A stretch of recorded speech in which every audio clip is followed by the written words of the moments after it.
Welcome, welcome, one and all, to The Late Show. I'm your host, Stephen Colbert. Ladies and gentlemen.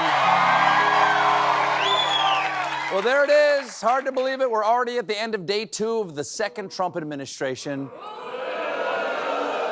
I know, I feel the same way, but I'm choosing to think of it as day negative 1,385 before the 2028 election. Gosh, I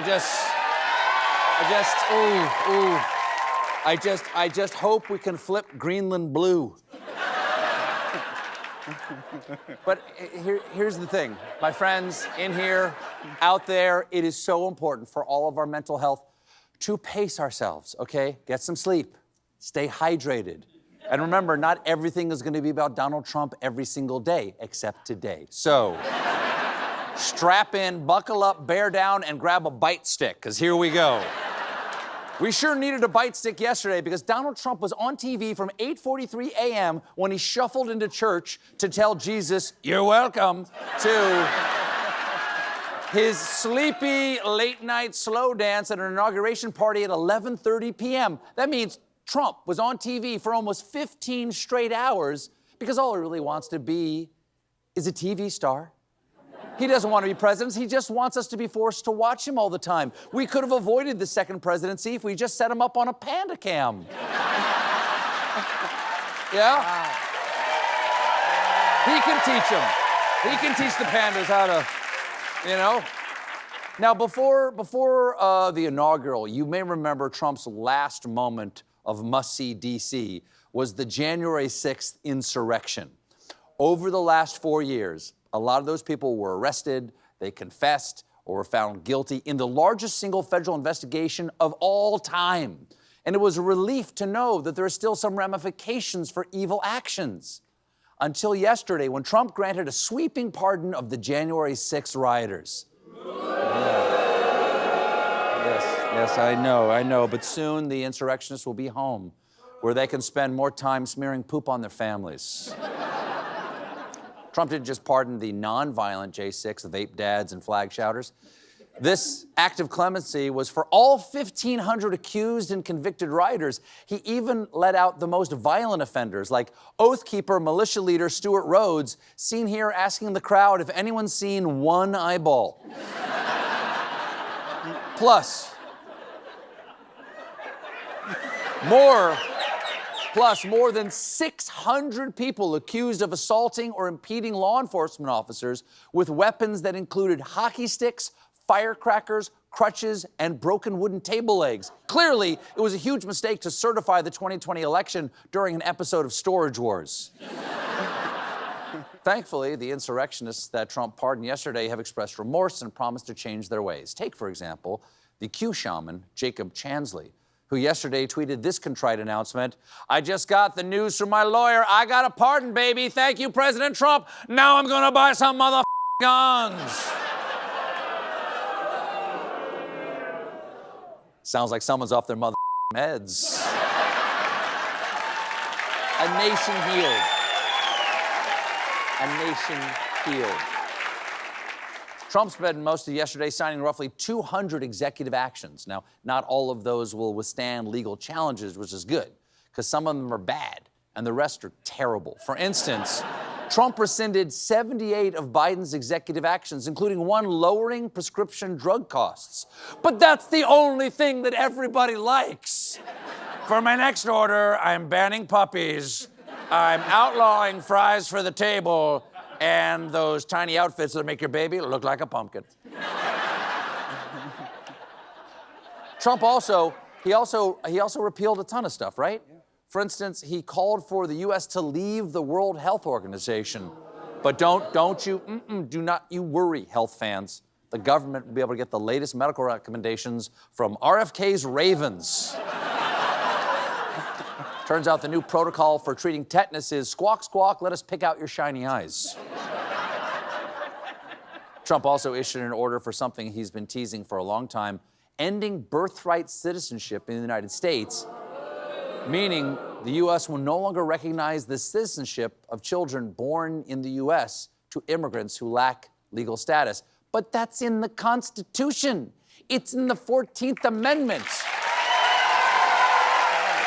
It's clear. You can just. Don't believe me? Don't have a constitution? You can just go to the whitehouse.gov constitution page today and read 404 page not found. One thing he did that is kind of popular is that Trump delayed the TikTok ban. Now, fun fact, on Sunday, Fox News ran a story about it and accidentally called the platform Titcock.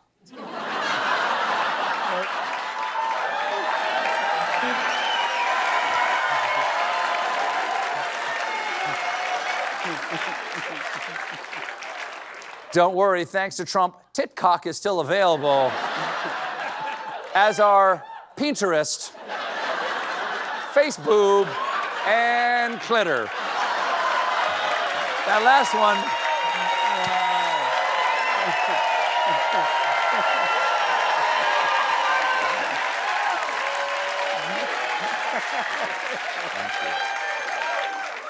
That last one available, very hard to find. Remember,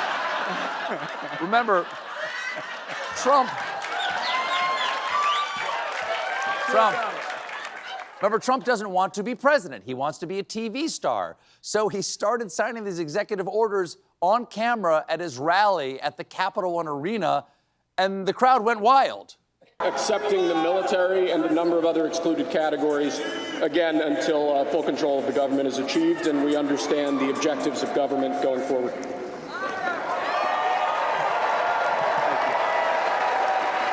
Woo! Paperwork! Woo! Do a W-2! Woo! File for a mother extension! Woo! After Trump was done signing the orders, he threw the Sharpies into the crowd. Reminds me of Lincoln's iconic words after Gettysburg, "Who wants my hat? It's yours if you show the damn tatas." Later, poor Mary Todd. Later that night, Trump held a separate gala for service members where they invited him out to cut the cake, gave him a full-size sword to do it, and he did this.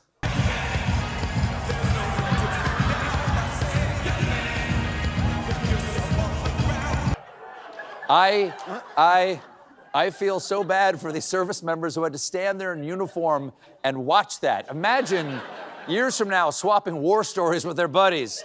My first deployment was in Iraq, door to door in Fallujah. It was hell. Oh yeah? I had to stand expressionless while Trump danced with a sword next to his airplane cake. There's some things you just can't unsee, brother. Believe it or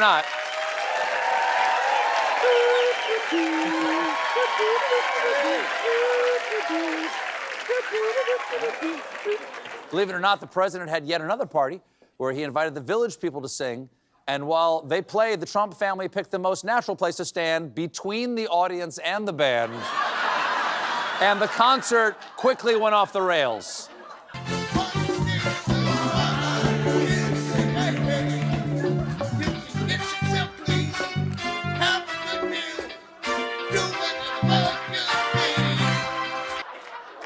Flawless. Performed with all the artistry of someone warbling over a terminally ill karaoke machine. Kid Rock was also there, and he did an interview with Sean Hannity where this happened for some reason. All right, so do you really listen to Churchill? Yeah. Tell me how this sounds. Blood, toil, tears, and sweat. Not too bad. We will fight them in the grounds. What is our aim? We will fight them in the air and the sea. That was rough. That was pretty rough. Plus, fight them in the ground? He got the line wrong. We all know what Churchill actually said. We will fight them on the bar with the bar. We will fight them on the bang to bang. We will boogie, diggy, diggy, set up, drop the boogie. Yeah.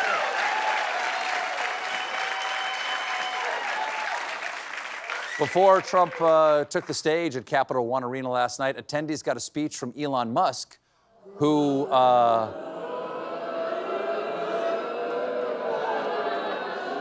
I'm guessing you've seen this footage, who finished his speech with, well, this is what he did. I just want to say thank you for making it happen. Thank you.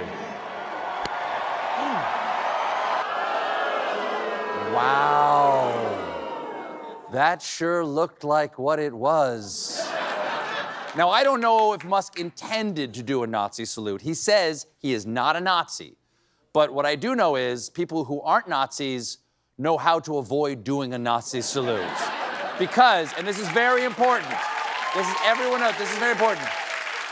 For the last 80 years of human history, there are only a couple of acceptable positions full of fully extended arm, okay? It goes, pet the puppy, tousle your nephew's hair, and hail a cab, okay? In between nephew down here and hail a cab up here, this is called the danger zone. Everybody knows that. Who's not a Nazi? Trump's also started redecorating the Oval Office again. The Diet Coke button is back. Don Jr. is also getting his favorite refreshment, actual Coke button. You know their slogan, let's watch Reservoir Dogs and tackle each other. Over the fireplace on the Oval Office mantle, Trump has added new silver eagle figures. Huh. Wasn't there another political party that had this thing for silver eagles with their wings spread? Who was that? If anyone remembers, just raise your hand. We got a great show for you tonight. My guests are Michelle Yeoh and Britt Lauer, but when we come back, meanwhile,